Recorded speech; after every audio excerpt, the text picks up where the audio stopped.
Hi, I'm Jennifer, Managing Partner at Voyo Business Design and Management. I am an innovator, marketer, and business strategist, working with visionary founders, leaders, and scale-up teams. In today's episode, Mark and I are going to demystify strategy and tactics. Well, first of all, thank you, Jennifer, for the invitation. Always love to do exchanges and looking forward to riffing about strategy. So a little bit about me. So my expertise is in strategic innovation. So I work with companies to help them build innovation capacity. So that could be training sessions, could be coaching teams, and advising on how to actually build an infrastructure where innovation isn't on the sides, it's actually the core of the business. Prior to doing so, I spent time at the Mars Discovery District, where I was a senior director, trying to build an innovation ecosystem, kind of connecting startups, government, and corporates, developing their innovation readiness. And then prior to that, I spent about 15 years at the Routledge School of Management, where I ran the business design lab, where we're training the next generation of business leaders. And that's how we met. That's how we connected, in the first place. I was about to say that. And Mark and myself, we collaborated on the Future of TV project for a global telecommunication company, working on, innovation. And, our result is we nailed down 4 new business models. So of that project. Strategy is a big word, and it has a lot of misconception. Can you demystify for us and also make it simple for us? What is strategy and tactics? And I'll say I'll have a perspective. I would say it is the hard and fast rule, but I think you and I have seen a lot of traffic on LinkedIn talking about strategy versus tactic, and people are like, "What's the difference between a strategy and a plan?" So my background and training, we both come from, we did our MBAs at Raman. We learned under Professor Roger Martin. So the way we frame it is thinking of strategy as a set of choices on how you're going to win customers better than your competition, right? So these are what you're going to do and what you're not going to do. And then tactics are essentially the actions that follow based on those choices, right? And so, a strategy without a plan or a tactics is basically an aspiration, right? It's and a tactic without a strategy is like actions without direction. So they kind of work together, right? And so it's really important to maybe distinguish the two, because if you have a plan, it doesn't really tell you how to make decisions, right? It's the choices that inform you decide. Right? Yes. Yeah. So strategy is about making choices, and tactics is about taking the actions and follow that choice, basically that direction that you're going. I also have small business owners and startups at scale up stage, and they keep on saying, I actually agree. Like strategy is also about leveraging limited resources to achieve that goals. And it has that making choices component to it, right? That's how you make choices. That's right. Like often you've probably seen as well when you look at a strategic document, it's like everyone's our customer. We'll be everything to everybody, right? So unless you've got infinite pockets and resources, right? It's really hard to do that. And so you have to be really choiceful, as we say, to think about how you're going to spend your time and your resources. Right? Ultimately, really, we use the word winning quite often, right? Because it is a competitive marketplace. Yes. So strategy is about making choices. Then how do we go about doing that?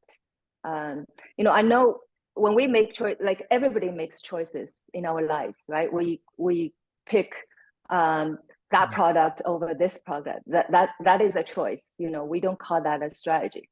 But in a business setting, like how do we go about doing it? It's not only on your head when you grow your team, it's also getting others to understand how you choose the choices so that they can take the right actions, move that needles to achieve that goal. Yeah, I think you have two really interesting things. So one of them is, yes, we make choices every day. But I think is the difference between unconscious and conscious choice, right? Is like, are we being intentional about the choices we're making every day, right? Or even over the long term, right? So it's really important to make explicit what are the choices you're making, especially as a business leader, because then everyone will, will either follow or align with those choices. And the other point is, I think you also hinted at, is that it's not just the top of the house that actually makes those choices, right? Those things inform the next level of choices and the next level and the next level, all the way down to the front line, right? So the CEO or the front line makes their strategic choices as much as the CEO does, right? It's just that the time frame will be shorter, right, for the front line than the top. But really, it's more like building strategic thinking and acting into everyone's toolkit. Yeah, share with us your views on outside in and inside out, and also narrow market and broad, broad market. I think those are the, I don't think they're like either this or that camp. These days, it's all like combination of things. What's your view on it? Yeah, I think you're right. There's no right or wrong answer here. I think what is important is maybe going back and forth, right? No matter where you start, you look outside, but you also look inside as well, right? So given what I do and teach, I take a customer-centered view, and that's typically more outside in. So going out in the marketplace, understanding customers or consumers, figure out what their unmet needs are, and thinking about how do I align to better serve those needs than the competition, designed for delight. And so that's an outside-in approach. For, let's say you're a startup, right? Limited resources, right? You're probably in the formative stages. And you may think of like, well, who do I know? What resources do I have? What capabilities do I have? And what can I do with this? Right. Not to nerd out. I know we want to keep it really simple for the audience, but there's a great paper on what makes entrepreneurs entrepreneurial, right? By Sarah Spathny. And she coins this phrase called effectuation. And really what it's about is about just looking at what resources you have, how can you configure them in really interesting ways, and then test and learn, run experiments. So, I think of us, whether you're a startup or a corporation, it's one form of experimentation. So, and that's more of an inside out approach, right? Yeah. So if I find like, if you've got a disruptive technology, say ChatGPT, that's clearly an inside out, right? We know we've got a brilliant piece of tech, and, let's go out with what we've got and then let the market figure out what to do with us, right? In some cases, if you're doing a lot of like retail, hospitality, very B2C, you have to be really responsive to customers, and that's probably bringing more of a outside in approach. Yeah. And also in terms of broad market and narrow market, I'm seeing startups like, when you go small and beautiful, you can scale really fast. So that's when you find a niche, right? And it doesn't have to be broad. So then we say, if you're talking to everybody, you're talking to nobody. So the approach is very different from a big corporation where you have a very comprehensive portfolio. Where do you find things? And small startup, usually you're closer to your customer. What do you think about that? Yeah, even for you and I, right, as individual experts, again, very limited resources, and also in a very crowded space, right? So, always the number one counsel for a startup is like, what's not your niche, but your super niche, right? So how do you focus your resources to stand out, whether it's your brand, your product, your messaging, right? In a sea of like hundreds, if not millions of competitors. So that's why I think you have to figure out is like, who's your market? Who can you serve better than anyone else? And part of the strategy is like, how do you define yourself as number one? And that requires super choicefulness, I say. And focus. Exactly. If you've got deep pockets like super an IBM, strategy. if you have a deep pockets like an IBM, or maybe you're building a platform, perhaps like a Shopify, you may have your strategy may be more broad, right? Yeah, you Yeah. have the resources to Yeah. serve multiple customers in different ways, or you built a platform that kind of takes a larger share of the market. Right? Yeah, exactly. And so, yeah, these days when I coach small business owners or, startup founders about target market, I was like, you don't go with, like business school textbook, right? A huge market, you analyze, you have pies, those data pies and diagrams to analyze that, very simple, like who do you have the most rapport with? And start from there. You have to start somewhere, and then that's your niche, and then we go about telling them how to do the kind of low budget market research. You don't have to use the same strategies as the big corporations use. So yeah, those are the ways. Yeah, I would say even those big corporations weren't big overnight, right? So you take, Yeah. everyone uses Apple as an example for everything, but when they first started out, they were hyper focused on the design market, designers, Yeah. right? Creatives, whether Yeah. it's graphic or, media, and really doing a phenomenal job of winning them over. And then gradually over time, when you saturated that market, you started branching out into more mainstream. So again, being super focused, winning over designers and creatives, and then that started to think about how do we democratize that and build that into a much more expansive strategy. That's it's one of the wealthiest companies in the world, right? Yes. And their innovation hubs, usually start from a pilot project, right? So start from a small niche and try it out and test and iterate. And I think that's one of the key things of thinking about strategy is that it's not a plan, right? This idea is, there's a right answer at the end. I think one of the key things to think about is think of your strategy as a hypothesis. Right? It's an assumption about the future on how you're going to make an impact, whether it's 1, 3, or 5 years out. So that's why I think, especially in today's market, right, of high uncertainty, I think you definitely need that level of curiosity and experimentation mindset every day almost. Right? Yeah. That's why, you and me know about the deciding your way. That's more the traditional way. And we introduce the design components into doing strategy as well. It's design your way forward. Deciding your way is you have the historical data saying, okay, this strategy will win, but that's historical. So designing your way is, you use the design process and figure out new ways and test quick and fail quick and test quick and iterate along the way. So after that design process, your decision making is actually easier. So very, very different from deciding your way forward. For sure. Yeah. Data is rearward looking, right? It's in the past. Yeah. I think what's interesting about the design is that you're creating new data, right? You are prototyping, you're eliciting responses of your consumers. And so you're creating new data, which is very different from, the analytical spreadsheet framework formulaic approach. So I think you do need to do both. You need to do both. Yeah. Yes, definitely. So, as we said earlier, like these days, it's a combination of approaches and tools because every company is different. There are methods and systems that will work, that will withhold the test of time.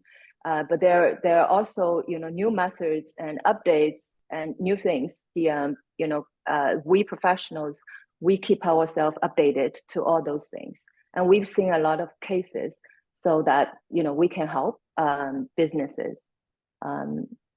If you don't have the kind of data or experience, we'll save your time and save your cost. It's always helpful to get an outside perspective, right? Always, right? I think sometimes you're just so close to the business.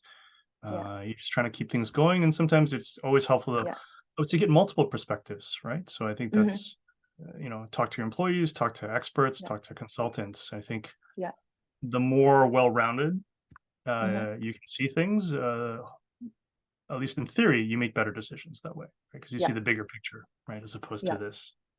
Yeah, That's great. To give you an example of this idea of making different choices, I think of a company like Zappos. And so what they do is they do online shoe sales, right? And a lot of their business transaction, because there's no retail channel, it's all online and by phone. And so if you think of a call center, it probably conjures to your audience like, oh, gross, right? I hate talking to call centers, right? You got to push the buttons, figure out where you need to go. It's automated messages. It's not a very pleasant That's a experience. pain point. It is a huge pain point. Yeah, right? Huge pain point. And then if you look at a company like Zappos, they've taken a different set of strategic choices. And it's not so much about, how quickly can we get people off the call, because that's typically how call centers work, is like the shorter I can keep them on the call, the more money we save. And the assumptions there that I've got, I've solved the problem. Whereas Zappos has thought, instead of like time on call, their strategy is time to human. So is thinking about how do we help our customers reach someone a live voice in, I think it's 5 rings or less, right? And then once they're on the call, their call center staff are empowered, right, to do whatever it takes to make them happy. And sometimes it goes above and beyond the shoe itself, right? Whether it's helping them find directions because they're lost, or ordering a pizza, or hand delivering something. That's a different set of choices. And so if you look at the average churn of a call center employee, I think it's roughly about 85%. They don't stick around, right? Whereas at Zappos, it's 10%, right? And their customer loyalty is next level, right? It's been like a touchstone for many organizations, right? And so that reflects the difference between doing a efficiency low cost strategy versus doing a differentiated high touch, right? That's about creating customer.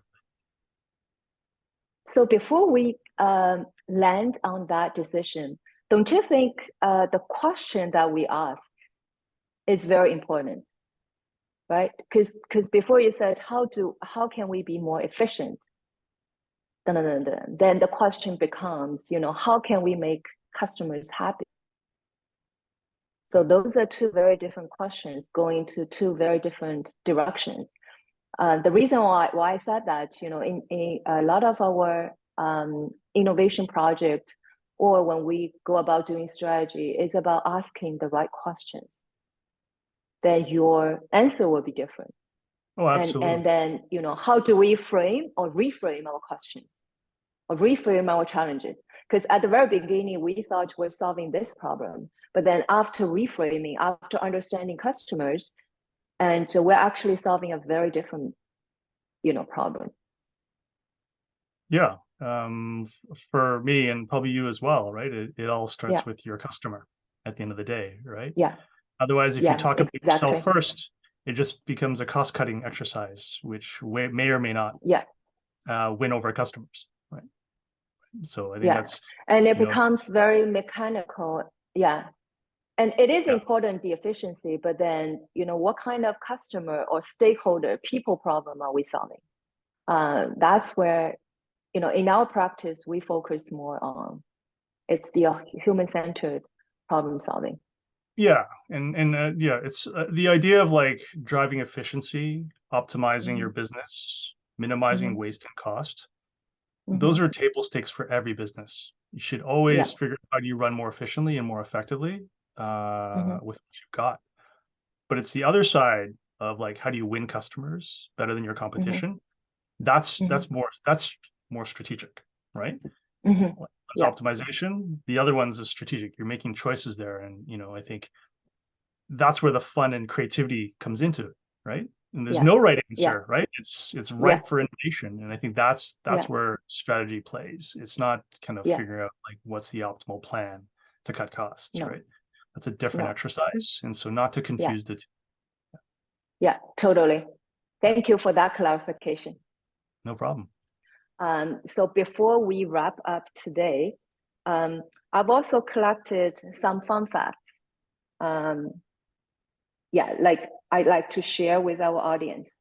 And the first one is, do you know that the term strategy originates from the Greek word strategia, meaning office of general. It's all about leadership and making critical choices. So again, leadership does not only apply to top leadership, you know, it actually applies to everybody, right? Yeah. Well put. Well put. So the next one is the famous Chinese military strategist Sun Tzu once said, "All men can see these tactics whereby I conquer, but what none can see is the strategy out of which victory is evolved." Is this a timeless truth? Yeah, I think so. So how important strategy is. Then the next one is strategy is like a GPS for your business. And it guides you towards your goals with tactics. It guides you towards your goals, while tactics are the turns you make along the way. Both are essential for a successful journey. Yeah. Okay, the next one is interesting as well. The strategy is about the what and why, while tactics focus on the how. Understanding this difference can save you from getting lost in the business world. So why I'm saying it's interesting is, in my experience, you know, working with small to medium sized businesses these days, I found that people value how more than they value why. So, like, do you have the same experience? It's just an observation, not, you know, like anecdotal, not like statistically valid. It's my observation. Yeah, I would say, like, having worked with startups, certainly I think, yeah, like they're always incredibly busy, right? Every day, every hour counts, because you have to get to that next level to get funding, right? And so everyone's always busy, right? So I think, though, it is important to, every once in a while take a step back and figure out, to your point, if we all understand why we're doing this, what are we doing? Like, are we going in the right direction at the end of the day? Yeah, exactly. Are we making the right choices? Yeah, and I would say, like, especially for smaller businesses, the level of uncertainty is much higher, right? And so you're constantly trying to figure out your way, and there's a term called the pivot, right? So you have to constantly run these small and large feedback loops to see if you're on the right track. But yeah, I think sometimes if you just kind of just blindly march on the how and not think about the what, then you're not, you may just be driving off a cliff. So I think that's really important to be able to toggle between, are we doing the right things and doing the right things, right? Yeah, definitely. Okay. The last one is a test for you. So one of the most famous strategic moves in history. What is one of most quoted? Was that moves? Moves or movies? Moves, not movies, moves. Like strategic move. The most strategic move quoted? I don't know. What is it? The Trojan horse. Oh, okay. It's a classic example of a strategic master stroke. Okay. Yeah. Right. Yeah. It is. Yeah. So asymmetric strategy, right? It's it's unconventional for sure. And a lot of business strategy comes from military strategy, right? So I think a cunning plan. A cunning plan. Yeah. Yeah. Yeah. So very cool. Yeah. There we have it. So that concluded today's conversation. And thank you so much, Mark, again, for clarifying for us the difference between strategy and tactics, and how we can apply it, in our business journeys. Thanks, Jennifer. Until next time. Thank you. Thank you for watching. We welcome your comments below. Don't forget to like, subscribe, and hit that notification bell to stay tuned for more business insights. Until next time, keep strategizing like a boss.